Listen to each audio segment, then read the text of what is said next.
You're listening to Releasing Trauma, a survivor's podcast.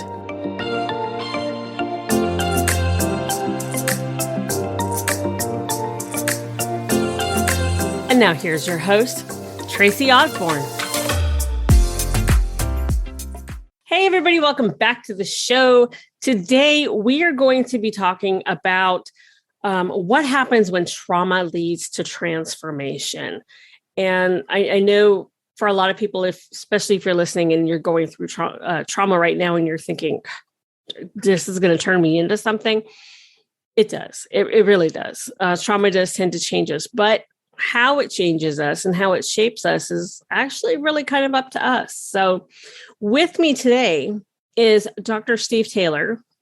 He is the author of Extraordinary Awakenings, as well as many other books, and he is going to help us transform through turmoil. So, Steve, welcome to the show. Hi there. Great to be with you. It is wonderful to have you here. I have to say, I love your accent. You could just read one of your books to me, and I would be very happy for the rest of the day. Okay, that's fine with me. But so how did you get into, this area of psychology? It came from an experience I had about 15 years ago, or maybe closer to 20 years ago now. It was when I was seriously ill. Fortunately, the only time in my life so far, the only time I was seriously ill. And I was in hospital for 3 weeks, very ill. People were quite worried about me. And I was very miserable for a while, because I felt terrible. I was extremely tired. I couldn't eat or drink. But once I began to recover, and once I realized that I was going to survive and recover, I felt fantastic. I had this amazing sense of appreciation for all of the simple things that I'd taken for granted before. Like just to walk, or just to breathe, or just to swallow. It seemed fantastic. I was so appreciative of my body that all of these miraculous processes were taking place kind of automatically. And I was appreciative of the people in my life. My surroundings, nature seemed incredibly beautiful. And I expected it to fade after a while. And it did fade, but it sort of remained as well at a lower level. So it really made me aware of, how, serious illness or a brush with mortality can change your perspective on things. It can make you appreciate things that you take for granted and shift you up to a higher level of being. So I began to research those kind of experiences in other people in different contexts. I can definitely see, where you came from, because, especially when you start thinking about your own mortality and, life is actually a lot shorter than we think it is. When those traumas hit us, the last thing we want to do is have them bring us down all the time for the rest of our lives, and unfortunately, trauma is going to happen to all of us.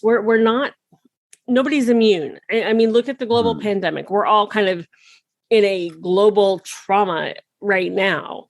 And, look at how it's transforming people, and it's transforming how we operate, how we think, how we work, how we want to live. It really is amazing when you think about it. Yeah, it is part of human experience. Like the Buddha said 2,500 years ago, life involves suffering. Every human being experiences suffering. And we all go through intense trauma at some points in our life. We all go through bereavement, and we all go through, we're all going to face death eventually. And we all face death at some points in our life before we actually do die. And so it is partly up to us how we respond to trauma. But there's a lot of research in psychology, which you're probably aware of, that shows that trauma does have a positive effect. Most people, I think the official figures that have been put forward based on the research are that around 40% of people will experience post-traumatic growth in the aftermath of traumatic experiences. So that's a really significant number of people, and it shows you that trauma can deepen us, it can strengthen us. And it can shake us awake. We start when we've started to take life for granted, and life as the world has become mundane.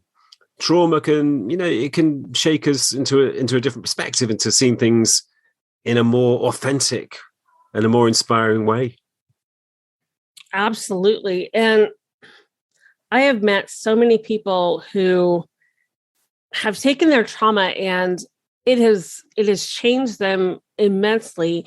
It has actually given them a sense of purpose. Myself, for example, Yeah.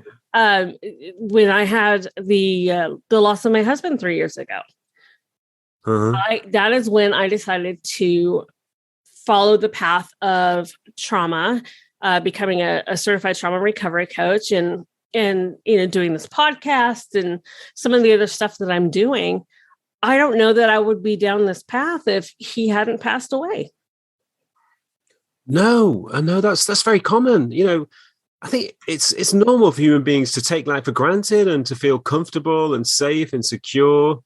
And that's quite nice. It's a nice feeling to feel that, you've got everything worked out, everything's in place. This is a comfortable, secure way to live.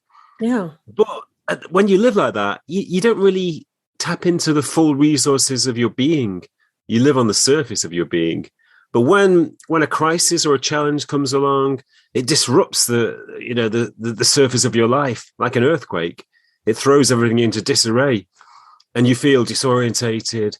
You feel full of discord and maybe depression. But once the ground settles again after the earthquake, then there's something new. You're a new person. The world seems like a different place, and you're a stronger, a deeper person with a wider perspective on reality. You don't take things for granted, and you feel that life, life is a gift, or it's a privilege to be alive, and that you should do something worthwhile with your life rather than just enjoying your security and comfort. Absolutely. There is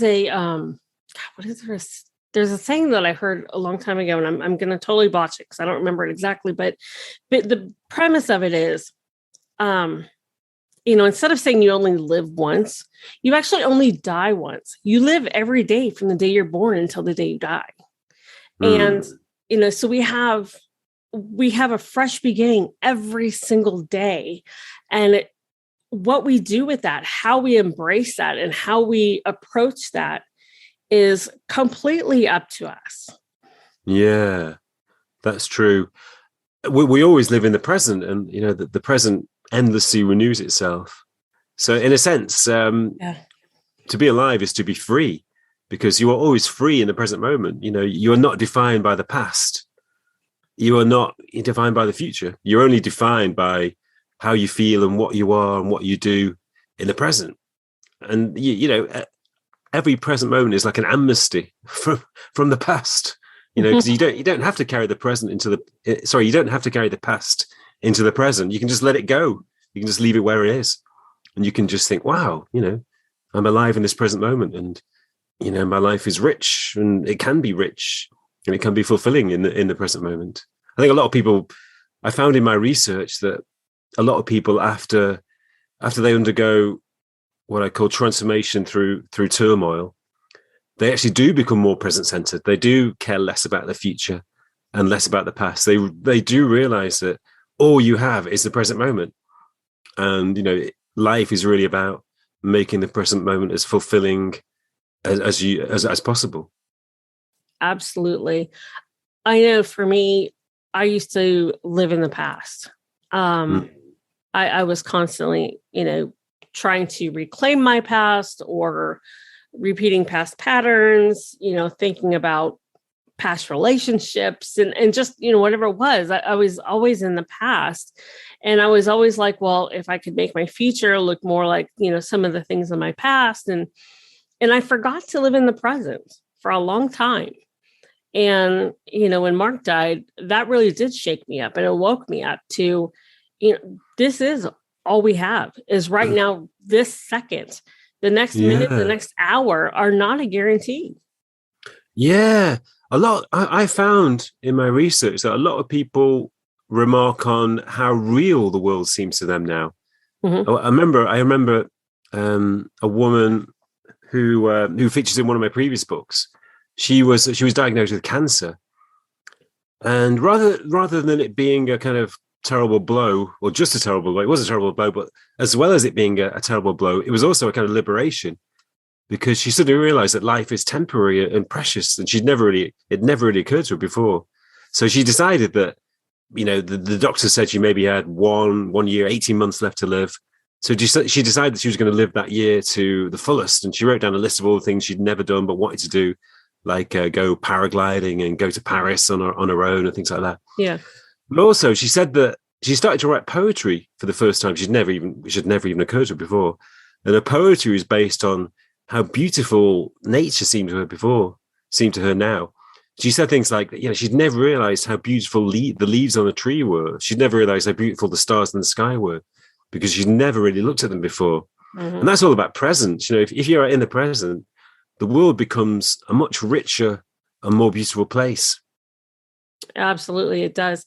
When you were talking about her writing her bucket list, it makes me think of the movie The Bucket List. And, I don't think I've seen that. You haven't seen that? No, I don't think so. No. Oh my gosh, you've got to see that. Right.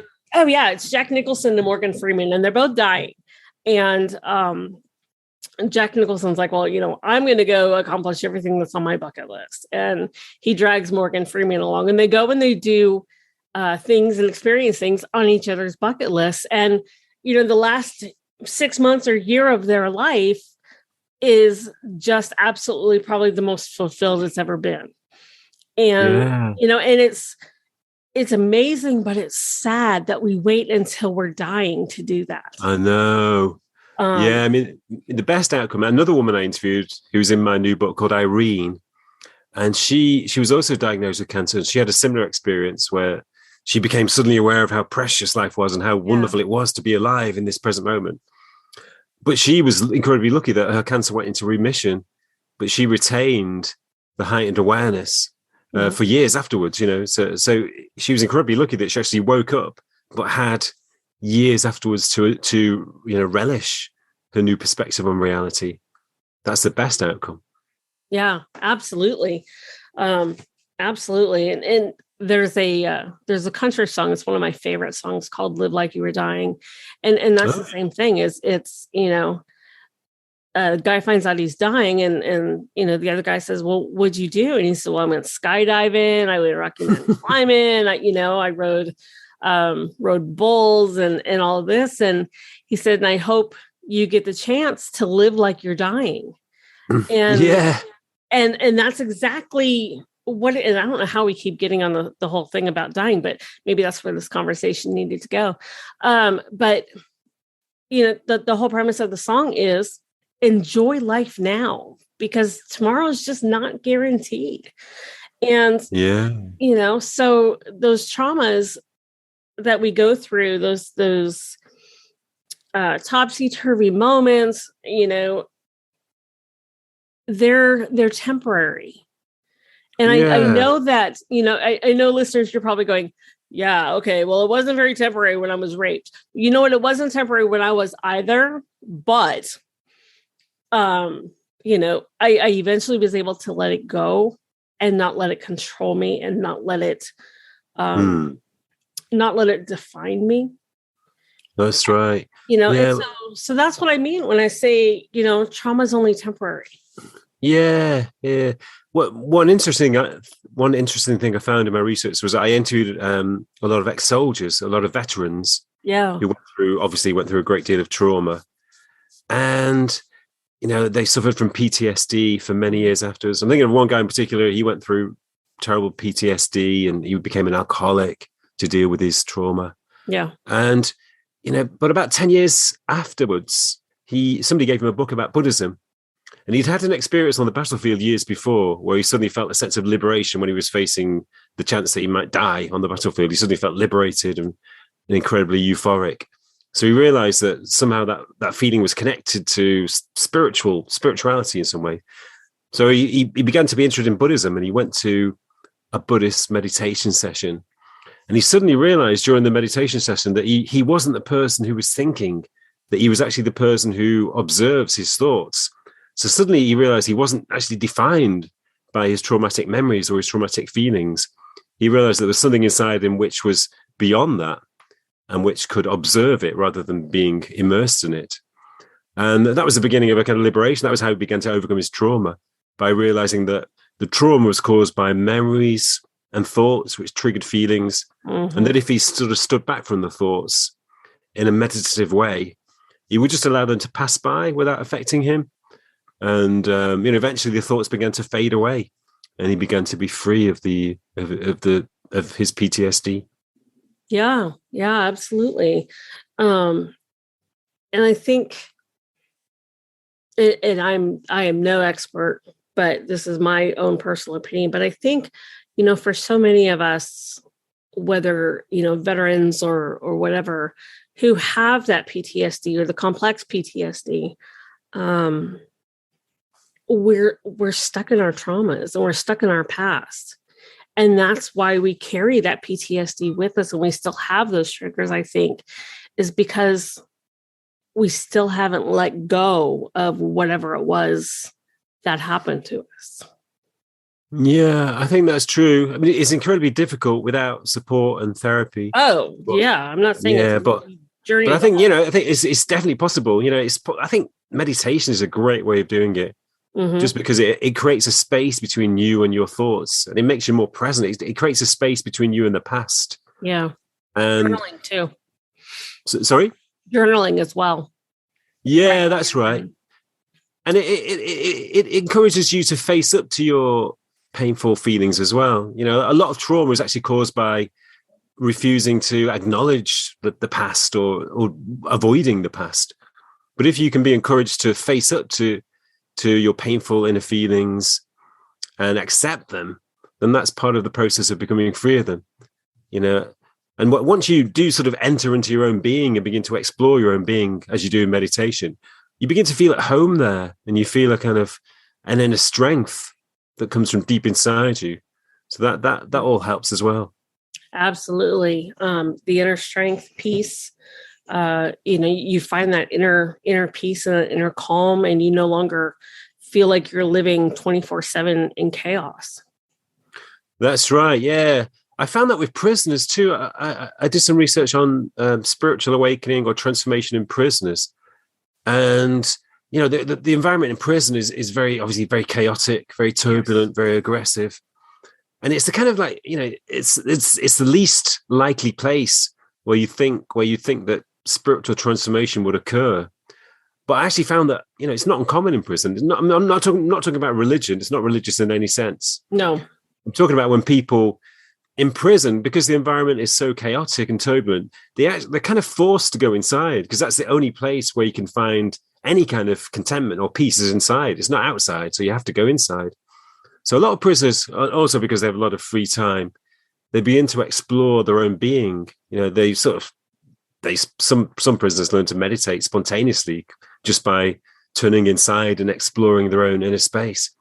And that's always transformation. Once you go inside and start to explore your inner space, you get this feeling of, at homeness within your own being, and you tap into your resilience and inner strength.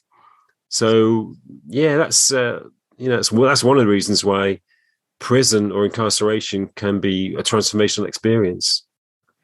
Oh, definitely. I am actually interviewing somebody in a couple of days who did 19 years out of a 32-year sentence. And, and that's definitely one of the things that we're going to be talking about, is how his experience transformed him, and how, being in prison gave him a whole new outlook on life. Yeah. Oh, I'll listen out for that. What's his name? Jesse Crossan. Well, I've not heard of him, but I'll listen out for that. Sounds interesting. He just got out just a few months ago. I actually found him on TikTok. And I'm like, you've got to come on my podcast and we've got to talk about your story. My people need to hear this, because that's not something that we talk about very much is prison and the prison system. There's a guy in my book. He's been in prison. He's still in prison now. He's been in prison for 40 years now. Oh, my goodness. He was convicted when he was 15. Charged with murder. Yeah. And the only reason why he would have been executed, but he was obviously too young to be executed. He was in Arkansas, so he's been in prison in Arkansas since then. But he had a spiritual awakening after a few years in prison, that completely changed him, gave him a new identity, and he literally became a new person. But in Arkansas, it's almost impossible to get out of prison. So he's only just had his first parole hearing in 40 years. Yeah. So, but yeah, it's I think there are some strange parallels between the prison environment and being a monk. In the fact that monks live in cells, prisoners live in cells, but it's the same sort of isolation from the rest of the world, and lots of solitude. Less turmoil and aggression with monks, I hope. That's true. Yeah, obviously the monasteries are much quieter, more peaceful environment, but yeah, they both involve a kind of letting go of identity and a detachment from the outside world, and that's probably one of the reasons why they're both conducive to transformation. Yeah. Well, Steve, tell us a little bit about your book and what we can expect from it. Well, it's based on my years of research into people who've undergone what I call transformation through turmoil. So I cover lots of different areas. There's a chapter on military transformation, people who transform on the battlefield or after years of trauma as soldiers. There's two chapters on prisoners. There's a chapter on bereavement. Bereavement, not many human beings experience incarceration or military combat, but everybody experiences bereavement. So I think that bereavement is probably the most common human experience which can lead to transformation. So there's quite a lot of material about the transformational effects of bereavement, and some really sort of tragic but inspiring stories about people who've lost their loved ones but found a new way of perceiving the world, a new way of living, maybe a bit like you were describing, with your loss. Yeah. So, and there are other chapters on addiction, because obviously transformation is quite closely linked to addiction as well, as particularly recovery from addiction. So I have some stories about, ex-drug addicts and alcoholics who've undergone amazing transformations. One of the most amazing things about that is that I found that it was quite common for people to go through a phenomenon which I call addiction release. It's when their addiction just seems to spontaneously and almost miraculously leave them and never return, so that they become free of craving. But it seems very strange, but it's actually not uncommon. And so there are other chapters on people who've attempted suicide and undergone a transformation, and similar experiences. So basically, one of the things I want to do in the book is to analyze why these transformations occur and why some people undergo them, but most people don't. Most people a lot of people go through intense trauma, but obviously don't undergo this kind of transformation. Mm-hmm.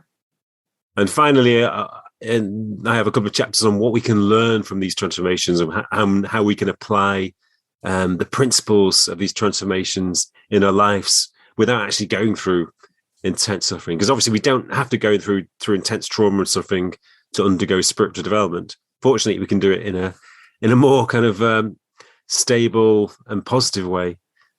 So yeah, there are lots of things we can learn from these transformations. Wow, that sounds amazing and very fascinating. I love to hear and listen and read about other people's stories. And, it just helps us to remember that we're not alone and that there is hope. That's right. I think one of the things that my book, taught me, which I kind of knew anyway, but it kind of reinforced it very strongly, was that human beings tend to underestimate ourselves. We tend to look at the future or imagine situations and we think, I don't think I'd be able to cope with that. I don't think I'd be able to go through that.